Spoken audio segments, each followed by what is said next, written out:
this 3-game stretch with San Diego State, Fresno State, and Air Force, and kind of circle it and know that it's going to kind of define your season, right? How does it feel to be 3-0 coming out of that stretch? Yeah, I mean every game in this conference is a battle. I mean every week it demands your best, but they're week to week in this conference, you go on the road, you play at home, it doesn't matter. I mean it's tough games. And this was a stretch. Uh, the bye week fell in a good spot right there within this stretch. I mean we're very grateful for that. We're grateful for the work we were able to get last week, like we spoke about at the beginning of this week. Some of that stuff showed up in this game. There are things that as we continue to build into the next week, we've got to continue to get better at. But overall, just really proud of the team, the coaches, and everybody involved. I mean, this is not an easy place to come play. To play the way we did, to have the fortitude we did, to be in the fight as a whole team, for the team to be backing each other up. That's what it takes to come into a place like this and be 1-0. Given where you were a month ago, I mean, what does it say about this team to be 4-0 in conference play right now?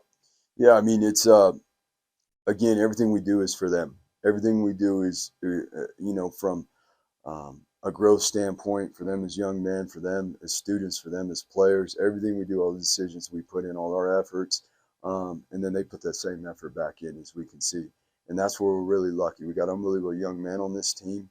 Again, we just, everybody gets to see them on game day, and only what they do on the field in between the paint. But we got a team that really cares about each other, that, will do things for each other, not just on the football field. Andy, when you're in a game like this, how unbelievably valuable is it to have a guy like Jonah Thomas? Yeah, when his number got called today, he was on point.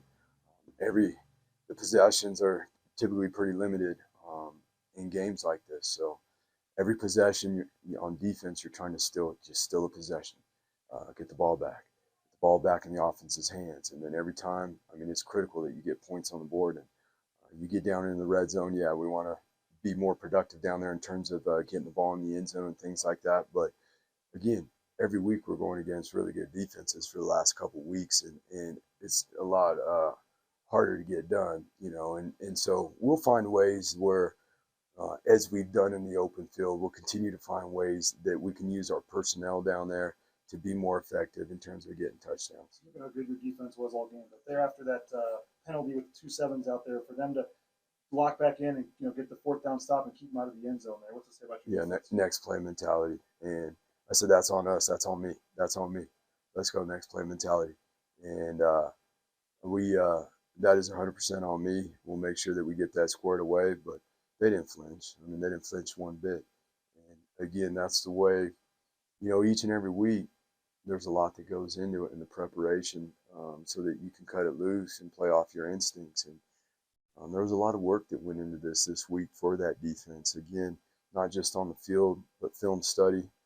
It's not just this week either. It's, it's spring ball, it's summertime, it's fall camp. And then you get into the season and you see the new things they're doing with, that's not even triple option, that then you've got to prepare for within the week. So you got to always have your base down of what you're going to do, so that you can adjust throughout the week of what they're actually doing, that year. At what point did you know George wasn't going to be able to play tonight? Next question. You mentioned the defense. I mean, the first quarter, I think it was 12 plays minus 4 yards or something. Yeah. Sometimes, usually, they get off to a fast start. I think they're one of the best first quarter teams in the country. I mean, what does it say that we get off to the fast start on defense and get the lead? Well, BJ, that was a huge emphasis. We didn't do that last year, right? We didn't start fast enough in the first quarter, and this team you cannot get behind schedule on. And that was the biggest emphasis. The speed of the game, right? We always say how much faster it is from practice. You try to simulate the best we can. And I'm going to give a huge shout out right now to the scout team O-line and the scout team. Obviously, you saw the players on defense and the speed and how we were able to start. That's because of the young men behind the scenes that helped their brothers get ready, which was a critical factor in this game. But, I mean, with no George, it looked like Ashton was gone in the second half. Yeah. I mean, how much were you guys tested at running back? And we saw Caden Dudley get a carry there. Next man up. We've been getting them ready, and it's football, so things come up. In the upcoming weeks, we'll hopefully be back to full strength here pretty soon. But it's an opportunity. These guys train year round. They practice, they lift, and all that.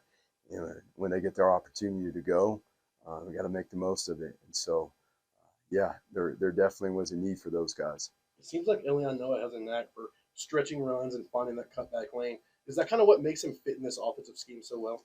Yeah,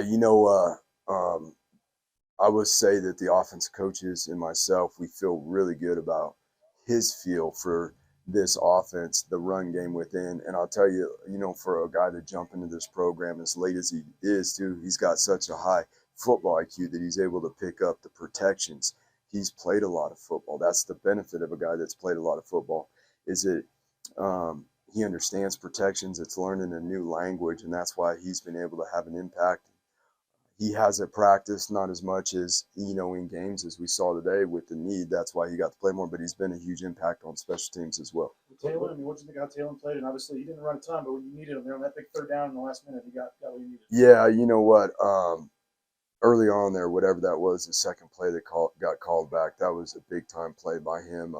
That's what he's capable of doing, getting ourselves in those situations. Defenses, we got really good defensive coaches in this league. We got really good defensive players. They're not just going to let Taylor pull the ball and run. Like it is a lot of work to create those opportunities for Taylor, but when obviously it opens up other things. Some of the things that we worked on in the bye week, in the pass game, we saw him be more free in the passing game, letting it rip. There were some, even on the drive there that ended up with the interception. Those were two really good plays back to back. The guy from Air Force just made a really good tackle, on Steph and knocked the ball out. But those were two really, really good plays that show, his progress and where we got to keep going. You guys emphasized eyes so much coming into this game. I mean, how do you think your defense played with their eyes? Yeah, I mean, the discipline it takes to not only react when the play starts, but they're moving their formations a lot more this year. They are lining up in a lot more formations. So even within that, seeing all these different personnels, I mean, there's extra tackles in the game. There's tight ends. There's two backs in the game, moving in and out. So it's getting the personnel, it's seeing formations. And then when that ball snapped, you got to be elite with your eyes, and you got to be committed to doing your job over and over again for the sake of the defense. And the guys did an unbelievable job with that today. Next Saturday, you guys get home. Back-to-back home games now. We're gonna need to get back and get some rest tomorrow. Again, this is a really, really physical game, and we're gonna enjoy what we accomplished tonight, and then we're gonna need to get our guys some good rest, and then get ready to get ourselves prepared for the next opportunity. But we're gonna enjoy this thing tonight because it's not easy to come here and do what we did tonight. Very proud of the team, very proud of the coaches, and this is something we can continue to build